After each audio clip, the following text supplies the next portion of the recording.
To his supporters, Jim Garrison of New Orleans was the crusader who uncovered the truth behind the assassination of John Kennedy. To his critics, he was a self-promoter who destroyed the innocent in pursuit of headlines.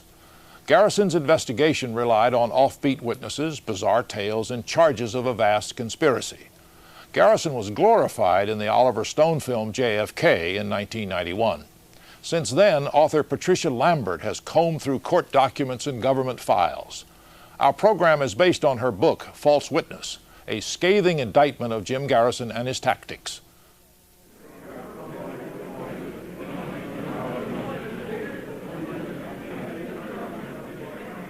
In 1963, did you ever have occasion to meet or know Lee Harvey Oswald? Never. Did you ever have occasion to meet or know David W. Ferry? I did not. You've heard of the name Clay Bertrand? I have. Do you know any such person? I do not. Can you state whether or not you are Clay Bertrand? I am not Clay Bertrand. Do you have any knowledge of a plot to assassinate President Kennedy? None whatsoever. Clay L. Shaw, the only individual ever to stand trial for the assassination of President Kennedy, today is best known as the villain of the movie JFK, director Oliver Stone's fictional account of the assassination, which he based in part on Jim Garrison's memoir. In the minds of millions, Clay Shaw is, as Tommy Lee Jones portrayed him, a sinister homosexual who plotted to kill the president and was unmasked by New Orleans District Attorney Jim Garrison, played by Kevin Costner. Garrison is Stone's battling hero who solved the crime of the century and put Clay Shaw on trial for it. But in real life, after a 40-day trial in 1969, it was clear that Garrison had solved nothing, and the jury took only 54 minutes to acquit Clay Shaw. Now, we will learn why the New York Times called Garrison's prosecution of Shaw one of the most disgraceful chapters in the history of American jurisprudence.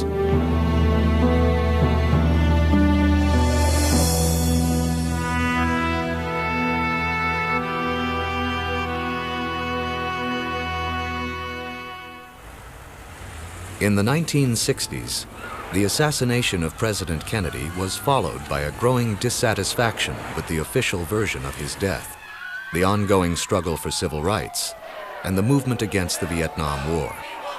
And the United States was ripped apart. Americans at that time felt that their country was going to pieces, and they couldn't figure out why. There was no identifiable enemy. It was not as though we were fighting Nazi Germany again, you see.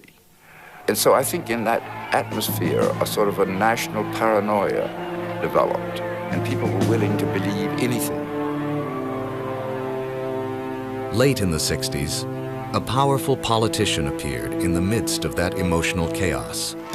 His city was New Orleans, and its Mardi Gras, honky-tonk, anything-goes sophistication fit his extravagant style to a T.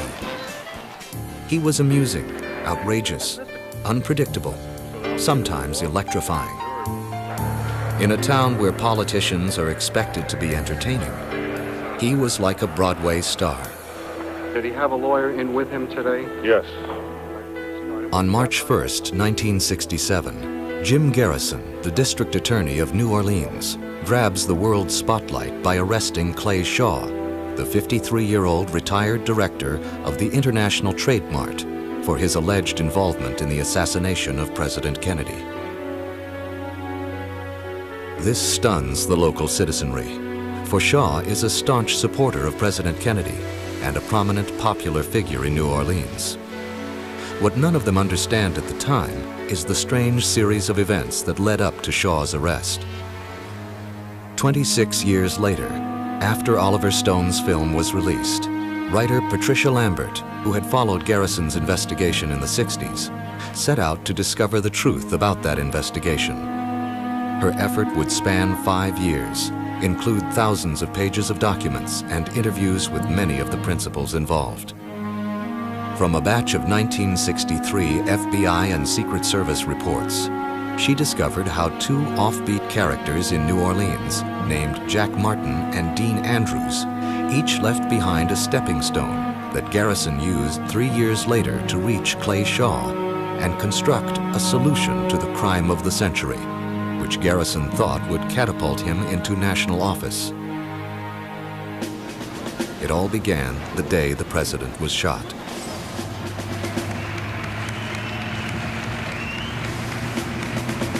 In New Orleans on the night of the assassination, Jack Martin, a 48-year-old former mental patient, courthouse hanger-on and tipster well known to local law enforcement, starts a 3-day drinking binge. It was a kind of a cadaverous, tall cadaverous, very thin guy with an enormous booming voice. And he would stand at the end of the bar and exhort people about conspiracies and so forth. And basically everybody either told him to shut up or just ignored him, you know. So he was seen as what he was, a nut. Martin is at home watching television news accounts of the assassination when he begins making one telephone call after another, spreading false stories that link accused assassin Lee Harvey Oswald to a New Orleans airline pilot named David Ferry. Ferry and Martin once were friends, but had a bitter falling out.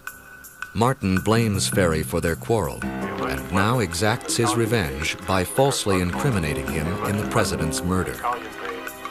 One of Martin's calls is to the home of an assistant DA, and Martin's tales soon reach District Attorney Jim Garrison, who orders Ferry arrested. The charge is vagrancy, pending an investigation of being a fugitive from Texas, though there is no charge against him in Texas. Ferry denies all of Martin's allegations and is investigated, cleared, and quickly released. But Jim Garrison will not forget Jack Martin and David Ferry. That same assassination weekend, another New Orleans resident with a lust for the limelight thrusts himself into the history books. Dean Andrews, a colorful lawyer hospitalized with pneumonia, is also watching television and fantasizing. Feverish and medicated, Andrews transforms a telephone call from an old friend concerning a minor legal matter into high drama. He claims the call was from a man asking him to go to Dallas and represent Lee Harvey Oswald. Andrews names his fictitious caller Clay Bertrand.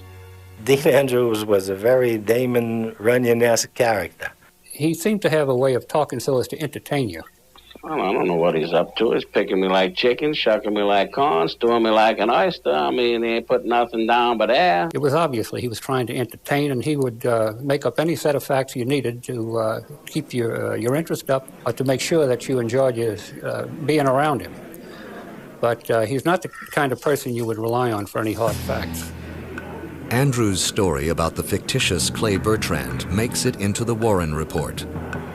These two stories, Dean Andrews' invention of the name Clay Bertrand and Jack Martin's false accusations about David Ferry, create the two parallel paths that Jim Garrison will follow once he begins his own secret investigation of the assassination.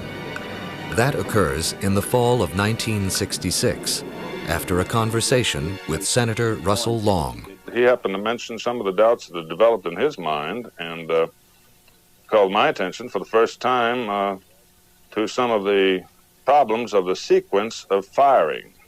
And eventually I found myself going through the 26 volumes of the Warren Report, and I then realized that we had some things in this area which justified looking into. Garrison bases his investigation of the assassination on the fact that Oswald lived in New Orleans the summer before the assassination, which placed him in Garrison's jurisdiction.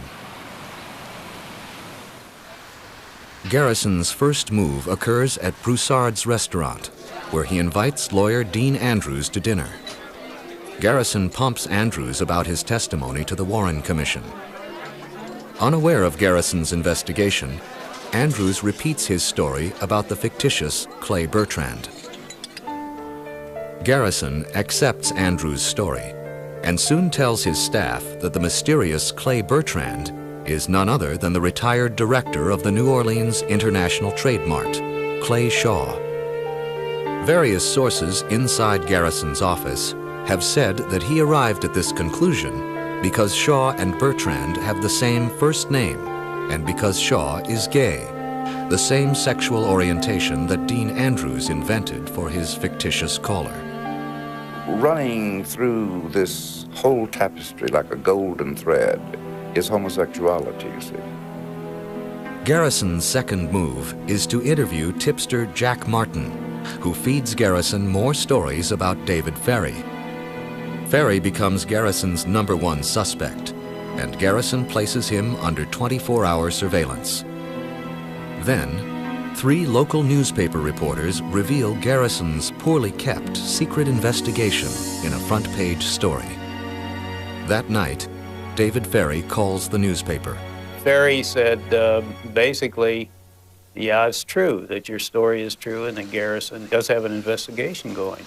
And if you come over here, I'll talk to you. I went over there and we talked for hours. And David Ferry was very scared, but he was also very ill. And he said that Garrison had his house staked out and he was scared to death. I have been pegged as the getaway pilot in an elaborate plot to kill Kennedy, Ferry said.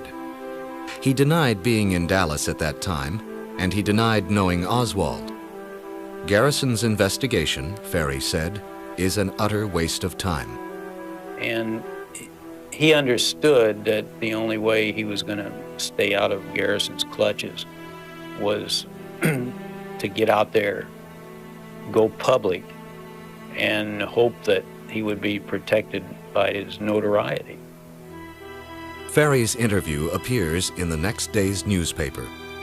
Garrison reacts by holding his first press conference on the investigation. There's no question about the fact that there was a plot and there were a number of individuals involved, and we will make arrests based on that, and we will make charges based on that, and we will obtain convictions based on that, at least of all the people. With those words, Garrison commits himself publicly to a course of action from which he never withdraws. Media representatives from around the world pour into New Orleans and wait for Garrison's next revelation about the assassination plot. But he has none. So he attacks the local press for breaking the story, though he saw the article beforehand and told the managing editor to go ahead and publish it. He also explains that his office was not staffed to handle such a case, and the local crime explosion complicated his investigation by creating a manpower problem.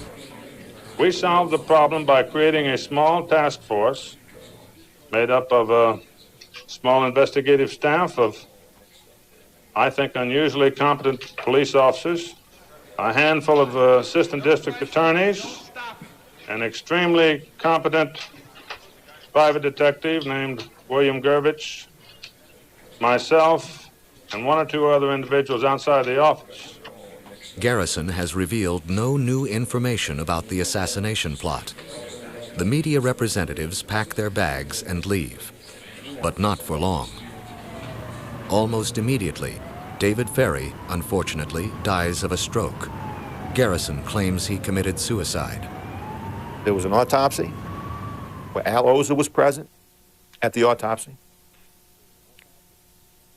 It was natural causes. The death was natural causes. And that's what was reported to Jim. The death was natural causes. But Garrison refuses to accept that it was natural causes. And Ferry's death becomes the turning point of his investigation. That was what made the case for Garrison, was when this guy dies. The death of David Ferry gave Garrison a chance to, had he shut down his circus right then, everything would have been wonderful, and they'd have said, see, he had the guy, he would have been a hero forever. So we went to Jim. We said, Jim, look, if you want to save face, here's your opportunity to do it. Your main witness is dead. David Ferry is dead. You can't go any further. And he looked at us and he said, are you crazy? He said, are you crazy? He said, We're just really getting on to something. The international media again flood into the city, this time in even greater numbers. Garrison exploits the moment, vowing to use donated money to avoid public scrutiny of his investigation. A group of wealthy businessmen immediately form a committee to fund Garrison's probe privately. They call themselves Truth and Consequences, and in time give Garrison some $70,000. In today's money, over $360,000. This permits Garrison to conduct his investigation with total freedom, answerable to no one. And these were the people also who had elected the governors, the mayors, named the people who would run for Congress. This was like a vigilante group of prominent businessmen who Garrison had convinced, put up your money and we're going to go to the root of it. We're going to find out who killed John F. Kennedy. 2 days after Ferry dies, Garrison announces he has solved the case. Later that same day, news of Ferry's death flushes out a former friend of his in Baton Rouge, a 24-year-old insurance salesman named Perry Raymond Rousseau. Rousseau contacts a Baton Rouge newspaper. He also writes Jim Garrison a letter. Garrison sends Assistant District Attorney Andrew Chambra to Baton Rouge to interview Rousseau on February 25th. On February 27th, Garrison orders Chambra to get Rousseau to New Orleans. Rousseau arrives at the district attorney's office that same day and agrees to take sodium pentothal. While drugged, Rousseau is interrogated by Andrew Chambra and claims to remember a party at David Ferry's house, where he overheard Ferry, Lee Harvey Oswald, known to Rousseau as Leon Oswald, and Clay Bertrand plotting to assassinate the president. This drug-induced recollection becomes the crux of Garrison's case against Shaw. Through news accounts concerning David Ferry and information provided by Garrison's aides, Perry Rousseau has learned of and accepted the stories of Jack Martin and Dean Andrews and combined them into a single tale. The next day, as Clay Shaw is standing in the doorway of his home, Rousseau identifies him as Bertrand, a man who never existed, a man invented by Dean Andrews. Garrison now has his rationale for arresting Shaw. The following morning, March 1st, 1967, Garrison issues a subpoena ordering Clay Shaw to appear at the district attorney's office for questioning. Scheduled at 1 p.m., Shaw arrives at 12:40, thinking it concerns a neighbor who is being interviewed by the district attorney. But I was interrogated by two of the assistant district attorneys and told them I knew nothing about any conspiracy or anything of this sort. And finally, one of them said to me, well, now look, we're going to ask you to take a lie detector test. And if you don't do it, we're going to charge you with conspiracy to murder the President of the United States. Dumbfounded, Shaw demands to see his attorney, Edward Wegman. But Wegman is out of town, so Shaw calls the law office of Edward Wegman's brother, William. It is an associate of his, Salvatore Panzica, who races to Shaw's side, arriving about 4 o'clock. When I first met Mr. Shaw, and before I went in to speak to Garrison, I interviewed him in the men's room because I was afraid that the Garrison office, the investigators, etc., would be bugging any room that I would be allowed to interview my client. Both Shaw and Panzica think this is all a mistake that can be cleared up. Their immediate concern is Garrison's demand that Shaw take a lie detector test. Shaw is afraid of questions about his private life. Panzica devises a counter-proposal. Then he asks to speak with Garrison. I said, let's have a day in which he can rest. I was really looking for time to talk to Ed Wegman and Bill Wegman. So I said, let's wait a day.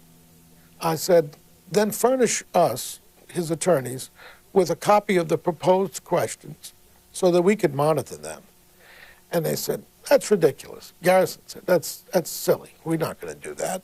I'll arrest him.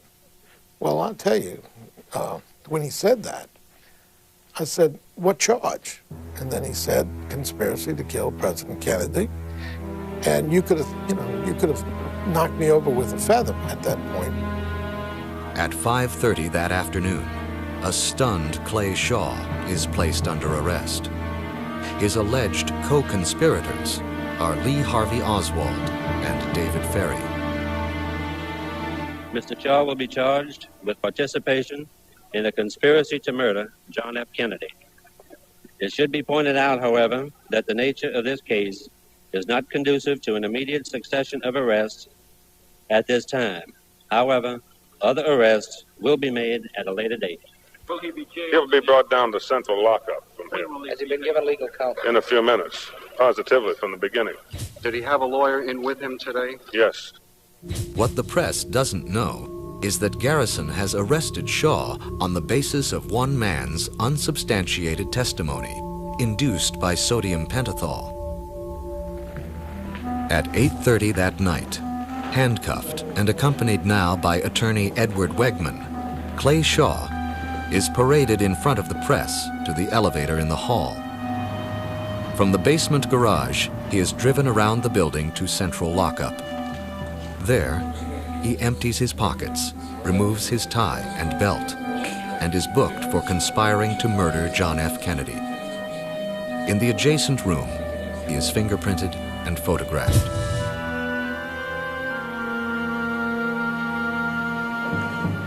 At 9:20, Shaw is released on $10,000 bail. Meanwhile, Garrison's men search Shaw's home.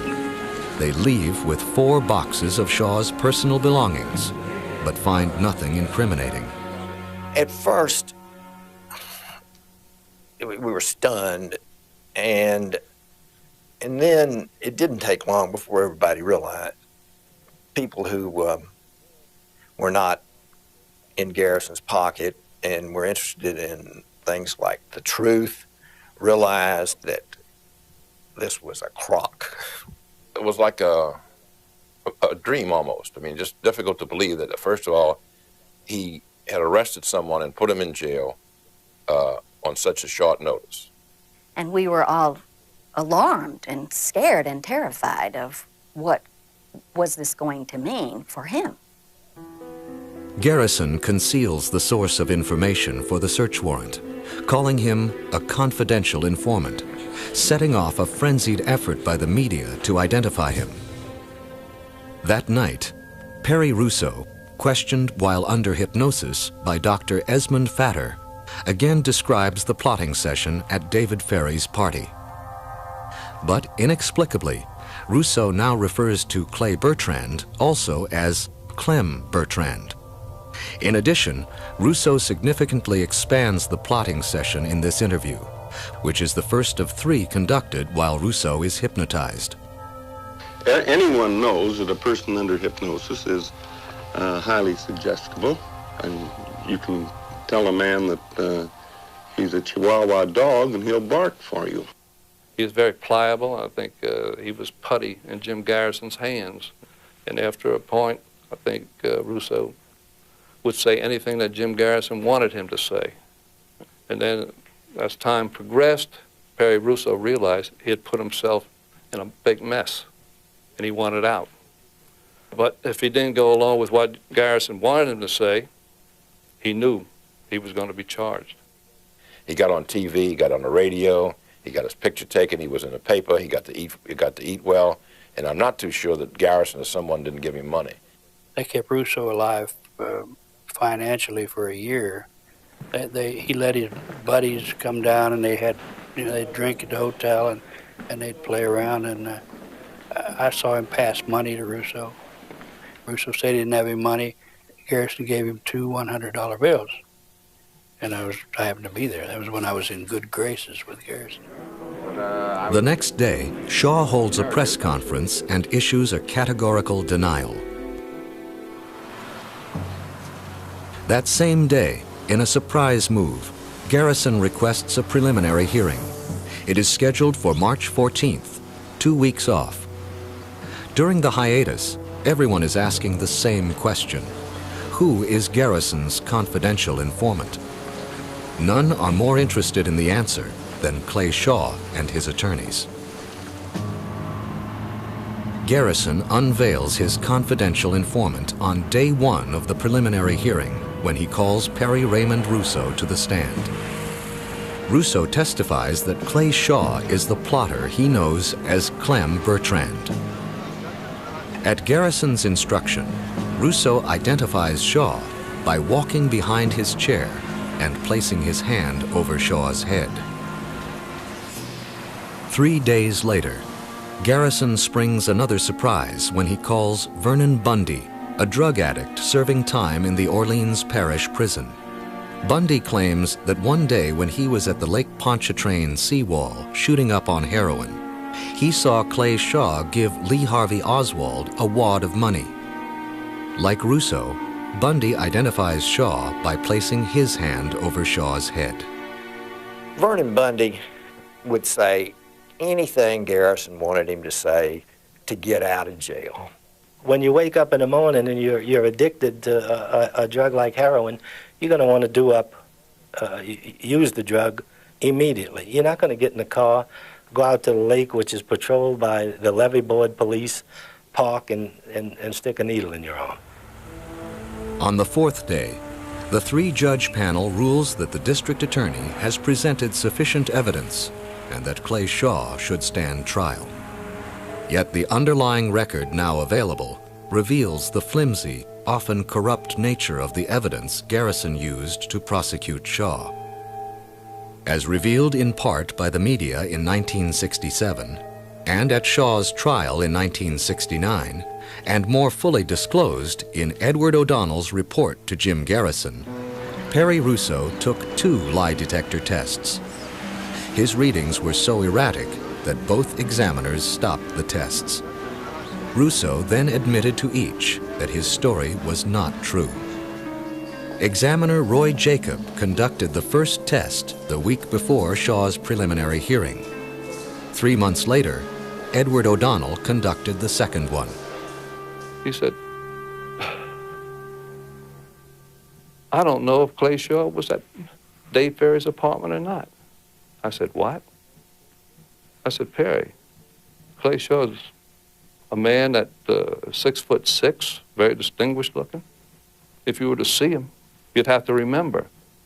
I said, was he there or wasn't he? He said, Mr. O'Donnell, if I have to give you a yes or no answer, my answer would be no, he was not there. Shortly before Garrison put Vernon Bundy on the witness stand, polygraph examiner James Kruby told Garrison that Bundy was lying, and 2 of Garrison's own men argued against using Bundy as a witness. Edward O'Donnell was there. Charlie Ward said, well, we're not going to use him as a witness then. And Jim Garrison jumped up and had a discussion with Charlie Ward about whether they're going to use him or not. And Jim Garrison's statement, I don't care if he's lying or not. We're going to use him. I'll never forget those words.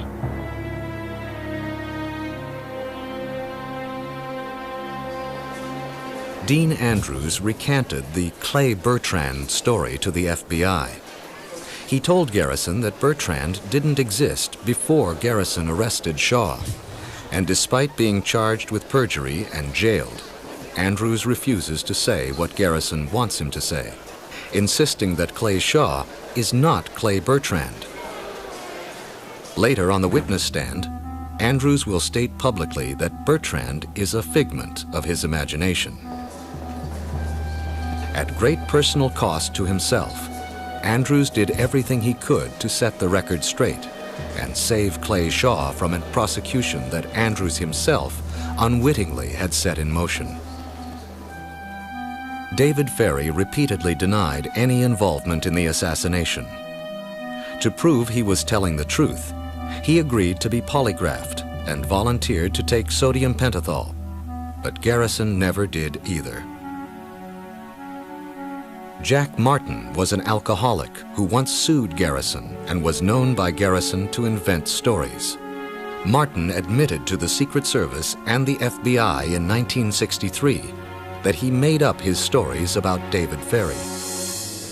William Gurvich and James Alcock, two of Garrison's top aides, at first tried to stop Garrison from arresting Shaw. Alcock came to see me at the Fontainebleau with the other triple threat idiot, Ivon. And Alcock wept, asking me if I could not talk to Garrison to abandon this idea that trying this, and I mean that. He literally wept. Jimmy Alcock is a real professional. Jimmy was a soldier, okay? Jimmy was a soldier. If Jim Garrison had said, go jump off the bridge, Jim would have gone and done it. There, he's planned strategy for his investigation. The media report the growing dissension in Garrison's office.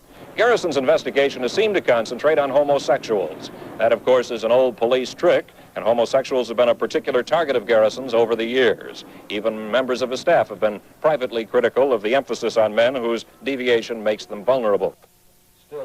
Then, a disillusioned William Gurvich goes public, leaving the investigation and taking with him his copy of Garrison's master file. Is there anything in that file that would in any way indicate to you that there was, in fact, a conspiracy born in New Orleans to kill the President of the United States? None whatsoever. Is there anything in that file that would in any way indicate to you that Clay Shaw is in any way guilty of the charge against him? None whatsoever. Is there anything that he can do at this point to effectively undo what he already has done? No, because he's made these strong allegations. It's cost the defendant an awful lot of money, I would assume, and the man is disgraced.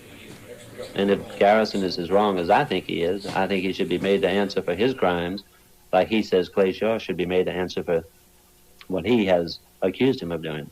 When Gurvich was convinced that Garrison had nothing, and when he arrested Clay Shaw, this is once again an individual who saw Shaw as being persecuted rather than prosecuted. And being a man of principle, Gurvich resigned. Gurvich is well known and respected, and his defection is a blow to Garrison. Another blow occurred earlier, behind the scenes. Since December 1966, Life magazine personnel, headquartered at the Richelieu Hotel, have been working secretly with Garrison. But after he arrests Clay Shaw, management at Life pulls the Garrison cover story planned for the April issue. Garrison immediately turns to Saturday Evening Post writer James Phelan. After lunch at the New Orleans Athletic Club, Garrison invites Phelan to accompany him on a vacation to Las Vegas and promises to tell him the whole incredible story.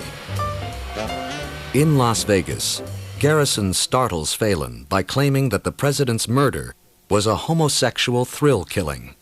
I said, well, why homosexual? And he said, well, he says, first he said, there was Kennedy, popular, virile, highly practicing heterosexual, and there's this guy, Perry, homosexual, Shaw, homosexual, and he says, you could see the envy. And he says, you could just imagine the thrill that they got of killing this, this popular heterosexual.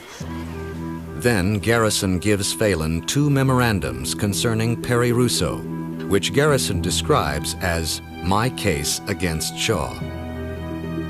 That night, Phelan reads the documents and is astonished to discover the all-important conspiratorial plotting session at David Ferry's apartment is missing from Rousseau's first interview. Phelan has found the gaping hole in Garrison's case against Shaw. Nothing about a conspiracy to kill Kennedy. Nothing about Shaw having met Ferry or Shaw having met Oswald or any kind of a party at Ferry's apartment. And it stunned me.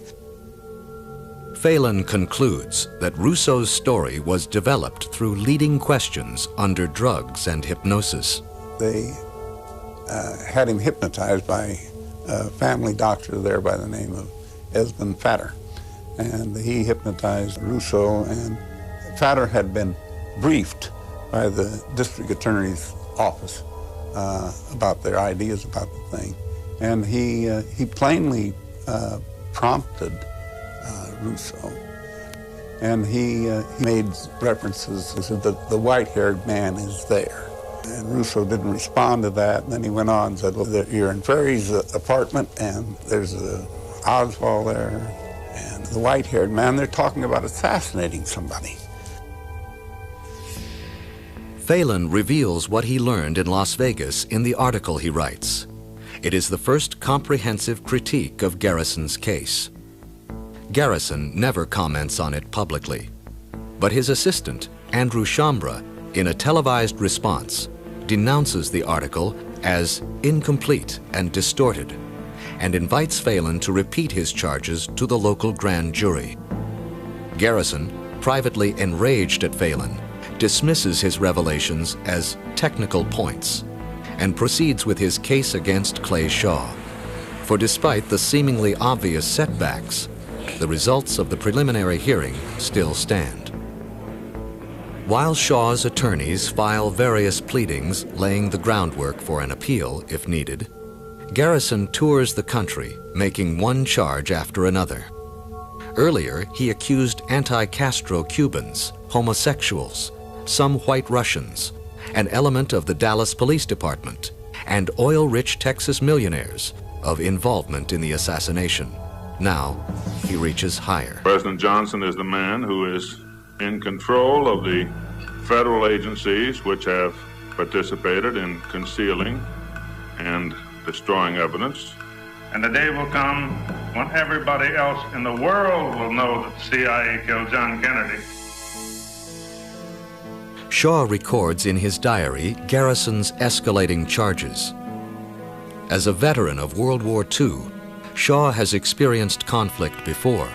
In Europe, when he served as Deputy Chief of Staff to Brigadier General Charles O. Thrasher. As Thrasher's right-hand man, Shaw helped coordinate everything from toothpaste to tanks, flowing to 3 armies fighting Nazi Germany. Shaw was decorated by his own country and by France as well, and he rose from the rank of private to major. 2 decades later, Shaw is fighting another war. His adversary this time is the duly elected District Attorney of New Orleans, Jim Garrison, and his battlefield is the courtroom.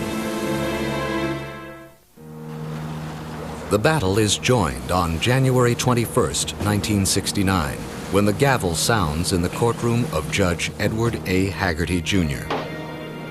Jim Garrison promised the solution to the crime of the century. The world now awaits that solution. The prosecution's first 8 witnesses are from the Clinton-Jackson Hill country, north of Baton Rouge. Their story is that the summer before the assassination, Lee Harvey Oswald attempted to register to vote in Clinton in order to obtain a job at a nearby hospital. Oswald supposedly arrived at the registrar's office in a black Cadillac, with David Ferry in the front seat and Clay Shaw behind the wheel. On cross-examination, Shaw's attorney Irvin Diamond ridicules these 6-year-old recollections. But despite that, some in the courtroom find these witnesses believable because they seem so ordinary. We were concerned about them because they were, once again, they were everyday ordinary citizens. But they were also from an area that was very, it was Ku Klux Klan country. But the testimony of these witnesses, though it bears on credibility, is not legally relevant to the conspiracy charge, for even if true, Shaw, Oswald, and Ferry being together wouldn't make them conspirators. A surprise prosecution witness, an accountant named Charles Spiesel, describes another party where assassinating the president was discussed. He claims that Clay Shaw and David Ferry were present at this one too. Spiesel sounds convincing until his cross-examination, when Salvatore Panzica receives a telephone call. I was sitting at the defense table, and I kept getting messages from a next-door neighbor telling me that he had to talk to me. It was very important. And I called Bill Storm, my next-door neighbor, and he told me that he said, I know this guy who's on the stand. I just heard about it on the radio. He said, the guy's a nut.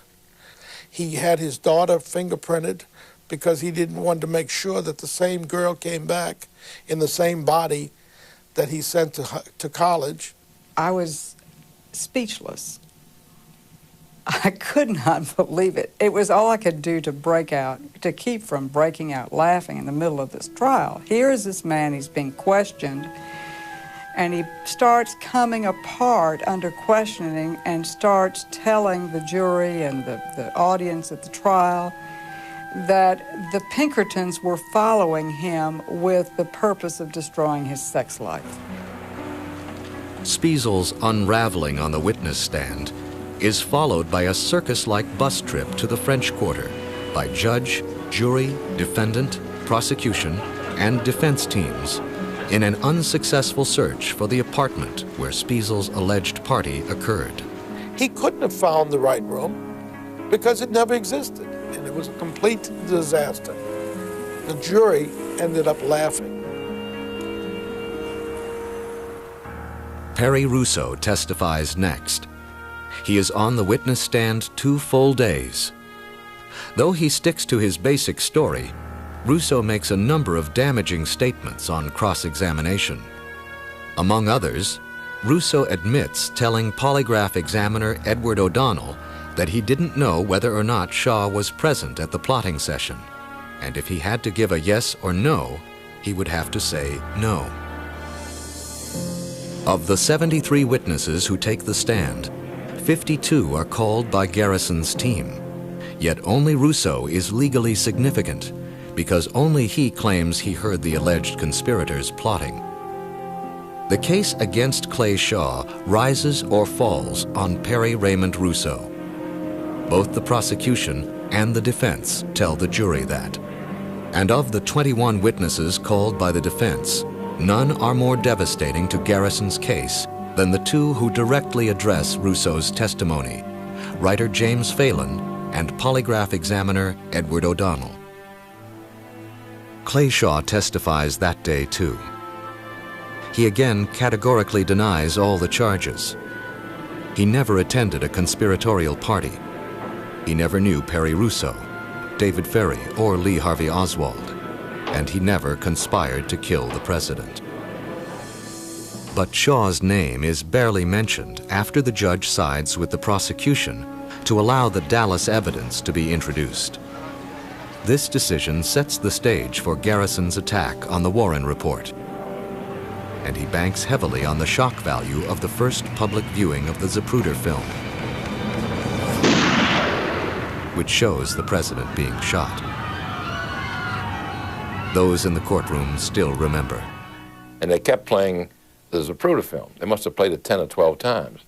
And if you've never seen a Zapruder film, you can't appreciate how violent it is. It was a very disturbing film, and you could hear the ouches or the oohs or the, oh man, that's terrible.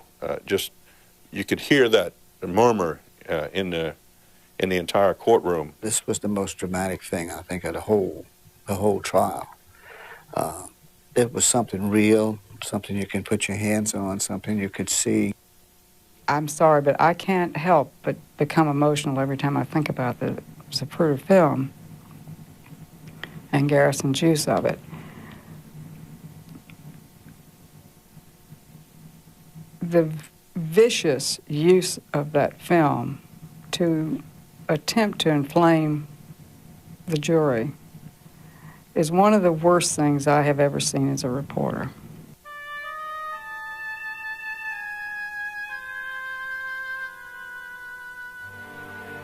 Garrison tells one reporter that showing the film might cause a revolution.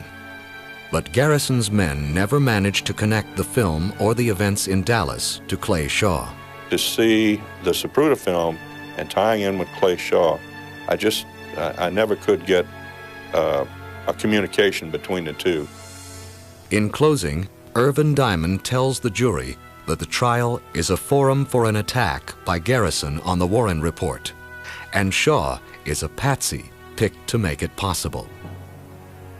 In his final statement, Garrison refers 5 times to the Zapruder film and quotes President Kennedy's most famous line, "Ask not what your country can do for you," Garrison tells the jurors, "but what you can do for your country." The jury retires to deliberate at 10 minutes after midnight. The building is locked.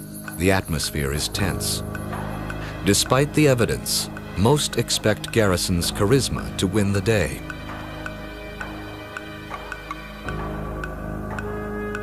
After a 40-day trial, the jury is out only 54 minutes. Their verdict, not guilty. The courtroom erupts with shouts of joy, relief, euphoria, and for some, dismay.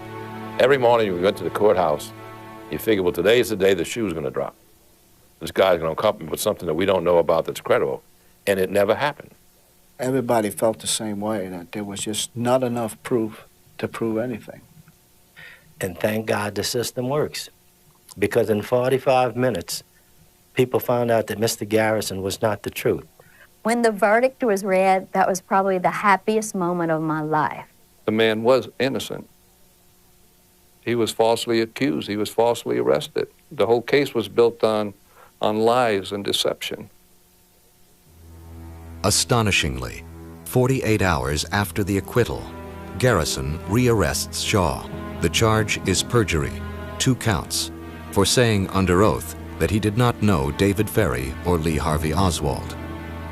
If convicted, the penalty is the same as the conspiracy charge, 20 years in jail. Shaw again faces the press. I do indeed so stand. On March 2nd, 1967, I said I did not know, nor had I ever known either Oswald or Ferry. I repeat that. I told the truth on the stand, and one can only question why the district attorney should choose to bring this charge now.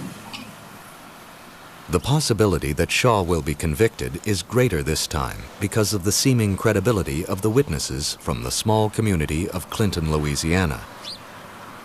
But in 1994, writer Patricia Lambert located a Garrison investigator who took part in the earliest Clinton interviews, remembered the experience vividly, and still retained the original field notes. That investigator's description of the initial interview with key Clinton witness, Registrar of Voters Henry Earl Palmer, indicates that Palmer first told a story that was different from what he later testified to in court. Had Shaw's attorneys known that at the trial, they could have challenged Palmer's credibility. Long after the trial, Irvin Diamond said that Clinton had to be a complete fix. But what exactly happened in Clinton is unclear. What is clear is that Garrison removed his first 2 investigators from the case, and after they were gone, Garrison turned the Clinton area over to one of his own assistants. And that's when much of the testimony that was given in the courtroom developed. But it was 25 years before that came to light. In 1969, when Garrison charges Shaw with perjury, Shaw faces a serious risk of being convicted.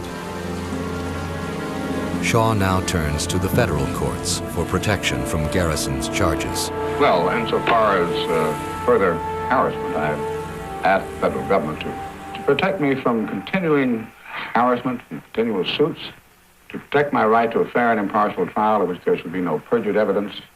Those are the rights I expect them to protect for me.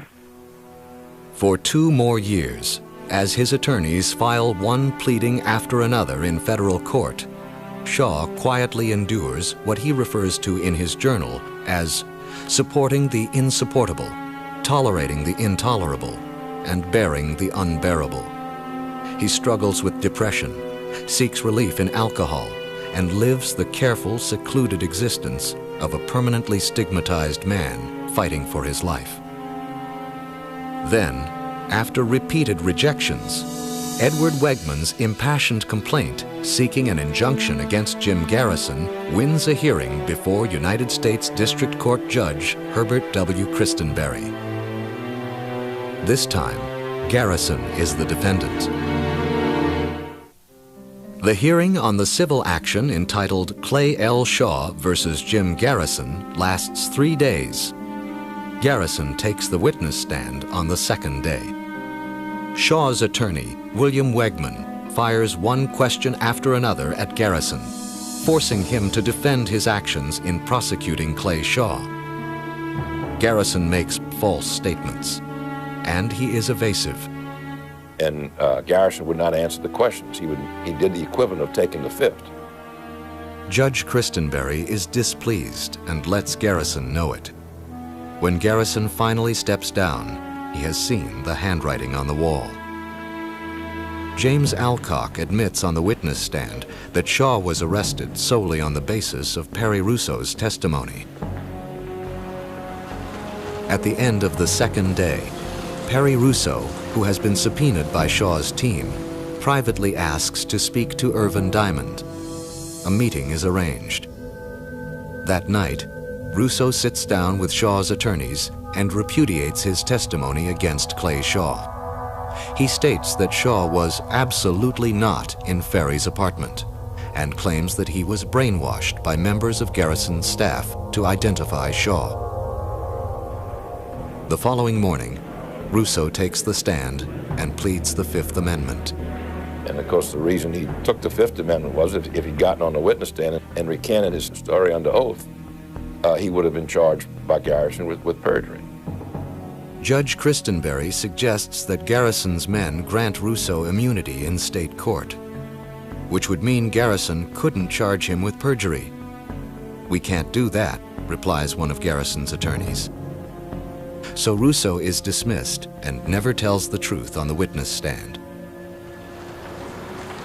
Clay Shaw testifies and, for the final time, denies all of Garrison's charges. At the end of the third day, Judge Christenberry issues a restraining order, temporarily preventing Garrison from taking further legal action against Clay Shaw. 4 years after his first arrest, Shaw is almost a free man.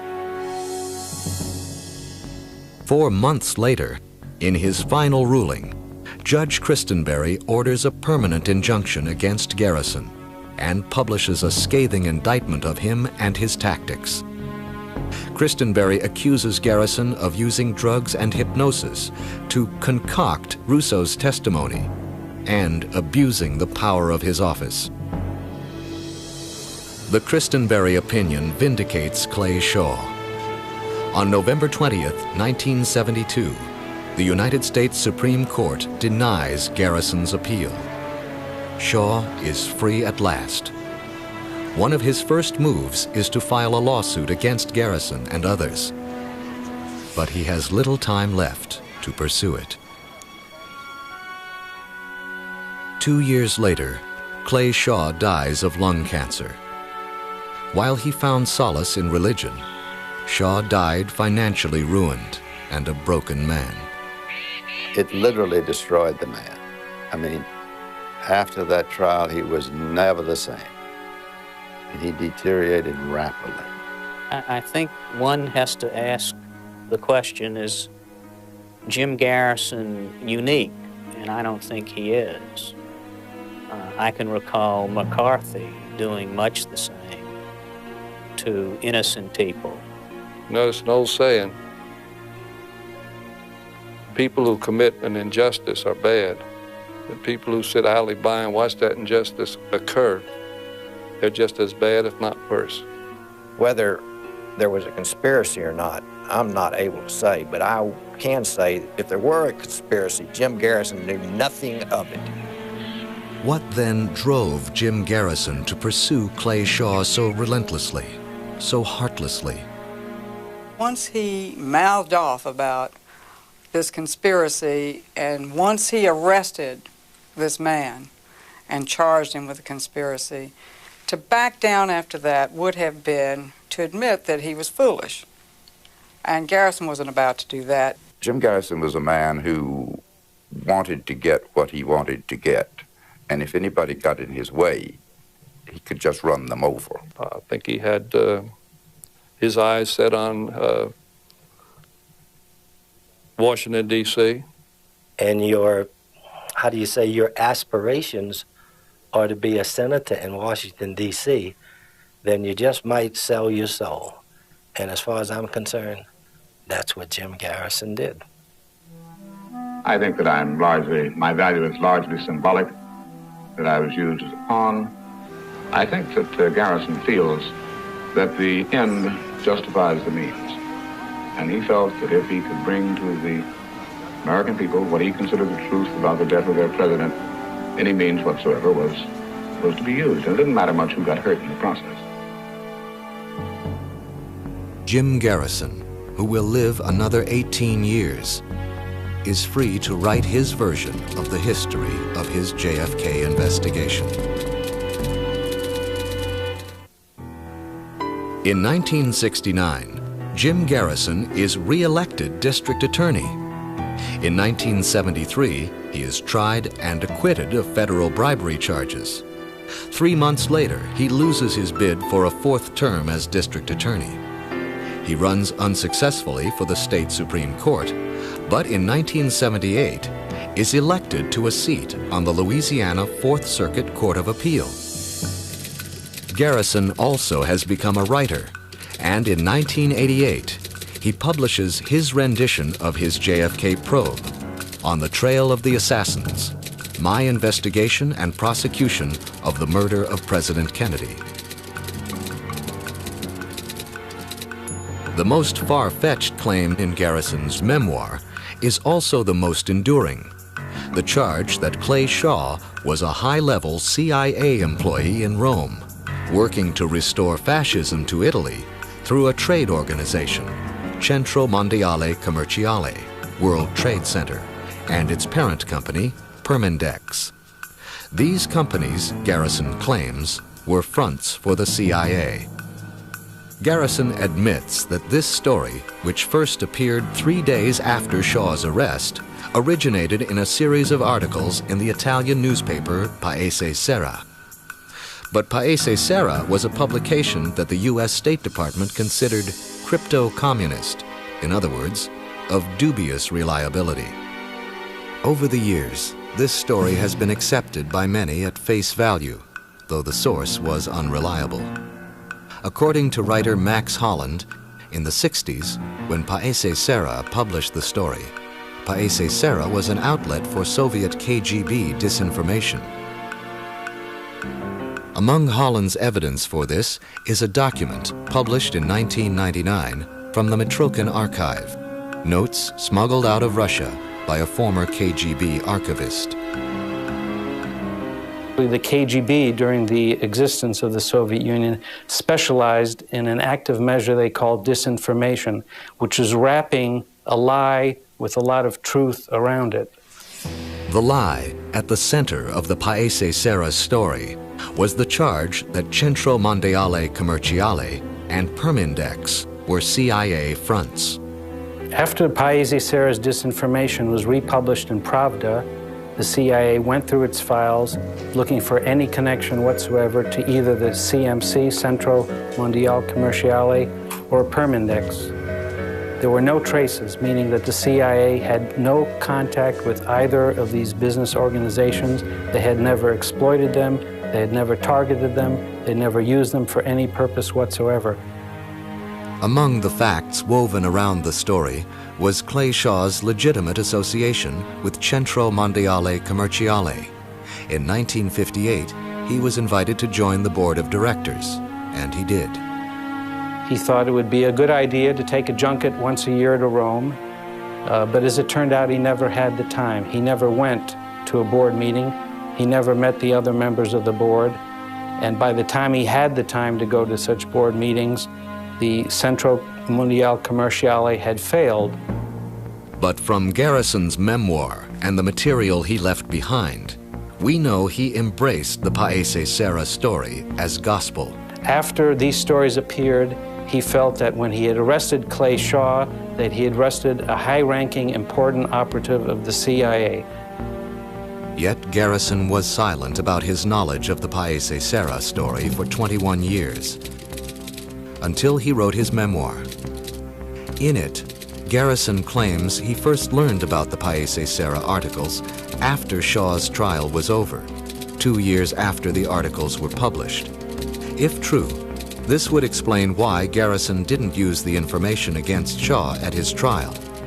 But the evidence doesn't support that explanation. In point of fact, Garrison's own papers and the papers of people who were around him, most importantly Richard Billings, a life editor who kept a diary during the early stages of the investigation, prove that Jim Garrison heard about the Italian newspaper articles within about 12 days after their publication, and within about 2 weeks after the publication actually had copies in his possession. Why then didn't Garrison use the information at Shaw's trial? He didn't because it was inadmissible hearsay and no court would have allowed it. He couldn't say to the jurors that I have a newspaper clipping from an Italian paper that says Clay Shaw is a high-ranking CIA operative, and here's another clipping from Pravda that says the same thing. He would have been laughed out of court. But during the 2-year period prior to the trial and afterwards, and later in his memoir, Garrison publicly proclaims that the president's assassination was the work of the CIA. So the story which fueled the now widely held belief that elements within the Central Intelligence Agency killed President Kennedy may have originated with the KGB, where the #1 target for disinformation was the CIA. Clay Shaw did have a connection to that agency. Like some 150,000 other Americans during those Cold War years, Shaw provided routine information to the Domestic Contact Service. He voluntarily shared information with the CIA, and this information had nothing to do with covert operations. It was the kind of information you could glean from the Wall Street Journal. Shaw did what thousands of ordinary tourists, business executives, academics, journalists did. They simply gave the CIA assessments of conditions in other countries, nothing covert, nothing secret. Yet Shaw is depicted as a CIA operative in Garrison's memoir. Oliver Stone purchases the movie rights to Garrison's book and uses it as the basis for the storyline of his film JFK. JFK opens nationwide on December 20th, 1991. Audience response is intense, for the movie conveys a powerful sense of reality, which Stone achieved by weaving together actual film footage and recreations. But mostly, Stone created that sense of reality by using a real-life protagonist, New Orleans District Attorney Jim Garrison. As my students in the persuasion class are watching the film JFK, they think that they are seeing something that's pretty much documentary about it. And they're used to the idea that true-to-life stories are all true to life, and that people have checked out the history of it. They know that these are facts, but that's not what Oliver Stone did. None of Stone's portrayals inspire more reaction than those of Jim Garrison and Clay Shaw. But then many of the characters in the film have little in common with their real-life counterparts. I knew most of the characters involved in the film because I had covered all of this for years. None of the characters had any resemblance to the real people. Jack Martin, a conniving troublemaker, is unrecognizable in the sympathetic alcoholic played by Jack Lemmon. John Candy resembles Dean Andrews physically, but his sinister portrayal is nothing like the real man, who was fun-loving and ultimately self-sacrificing. The real David Ferry was less garish, less bizarre than Joe Pesci's version, and he wasn't killed by intruders in the night. That scene is fiction. Garrison's own lead prosecutor said of it, that just didn't happen. Perry Russo is missing from the movie, reduced to a fictitious composite. The meeting between Man X and Jim Garrison, which ties the New Orleans plot to Washington, D.C., did not occur in real life. Another scene that never occurred is the one in which Garrison confronts Shaw with an Italian newspaper article and recites the accusations first published in Paese Sera 24 years earlier. The movie reaches an international audience, and its impact is felt in Washington, D.C. On October 26, 1992, in response to congressional reaction to the film, President Bush signs the John F. Kennedy Assassination Records Collection Act, opening government files relating to the assassination. The act establishes the JFK collection at the National Archives to house the material, and a 5-member citizen review board with unprecedented power to release classified documents. Anna Nelson was a member of that board. I think the Congress was ready to do something about the Oliver Stone movie, JFK, because they were affronted with his conspiracy theory that the government had caused it. Of the 4.5 million pages now housed in the unique JFK collection, a substantial number concern Jim Garrison's investigation, most of them from government agencies. But others, including Garrison's grand jury transcripts, were obtained by the review board directly from New Orleans. The impact of the film on the young is a concern for Anna Nelson. Students, after all these years, see Oliver Stone's movie, JFK, and believe everything in it, unless they are told otherwise.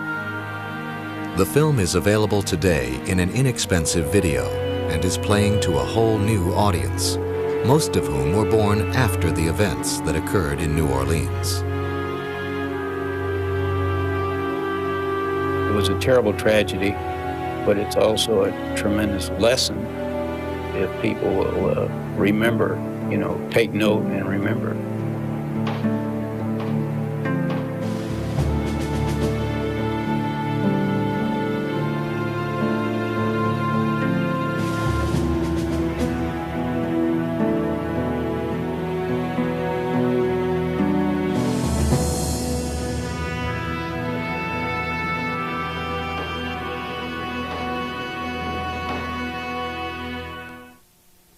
The Clay Shaw that most Americans remember is the villainous one played by Tommy Lee Jones in the movie JFK. However, in New Orleans, just off Bourbon Street, there's a plaque dedicated to Clay Shaw, mentioning his contributions to the city. And in Shaw's diary, there is this sympathetic reference to Jim Garrison. "I should hate him," Shaw wrote, "but I could only feel that this poor SOB needs help far worse than I do."